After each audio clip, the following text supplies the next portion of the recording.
Hello everyone, welcome to GametechUK and my gaming news series. This is where I like to talk about everything that's in the gaming press at the moment and bring you as much information as I possibly can. So let's get on with today's video.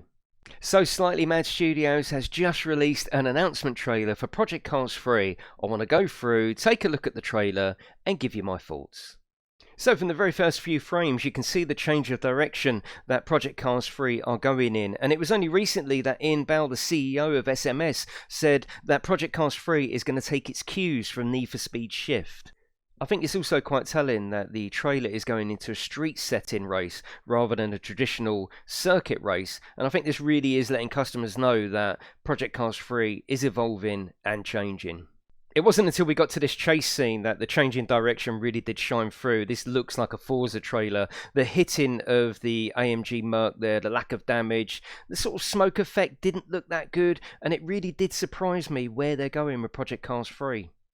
Now, one thing the Project Cars franchise has never been short of, and that's eye candy. And this trailer does look absolutely stunning. Here we are at another road race setting. The dynamic lighting here looks absolutely amazing. The opponents on display, everything looks fantastic, but it looks more like a Grid or a Forza trailer than what everyone hoped the next Project Cars would actually be. So here we finally get to see Project Cars 3 on its home turf, on a racing circuit, into Lagos. At the start I managed to count 31 cars on the grid, so I don't know whether that's a sign that we're going to see increased numbers on the grid, but this part of it looks great. The Corvette looks amazing as it comes zooming past the opponents. The trackside detail here, again, looks absolutely amazing. And this is a really good trailer, albeit a completely change of direction for Project Cars 3. So given everything we've seen in this video and its shift from being a pure sim to more of an arcade racer, I thought it was important to include some of the words from the developers to give you a little bit of background on why it's made this change. Just recently, Pete Morris, who's the production director of Project Cars 3, was asked about the game, and he said we had a concern that simulators and racing sims were kind of seen as fairly po-faced, fairly technical and fairly dry and not welcoming, a little bit elitist.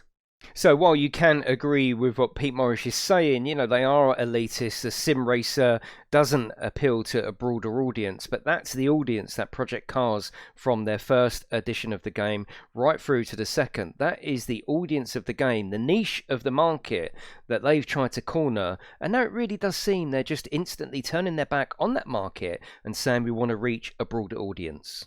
He then went on to make a very interesting point. He said, because racing games look good these days, all of them look good these days, you don't position yourself differently by making it look even more like real life. You need to identify a slightly different way of doing it, and that's where we're at. So we're really going for the visuals, making it feel as though you're racing a car, as opposed to making it just look like you're racing a car. I'm all about immersion, and what he spoke about there speaks volumes to me, because ultimately we're not in that race car, we're not at that racetrack, we are just playing a video game. So it's important how that video game makes you feel while you're playing the game. I still think that that can be done in a sim environment. I don't see this knee-jerk reaction to we need more immersion, let's go to an arcade racer.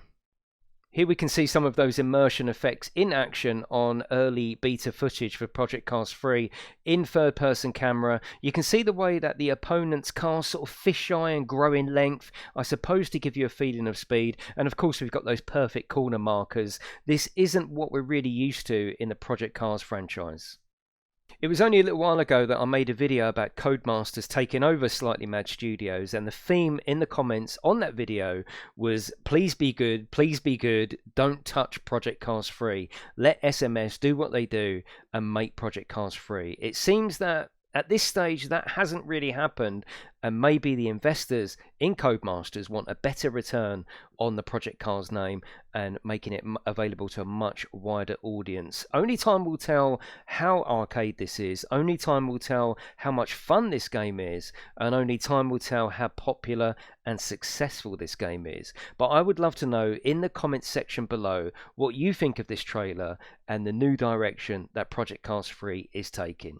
But that is it everyone, have a lovely day and I will see you in the next one.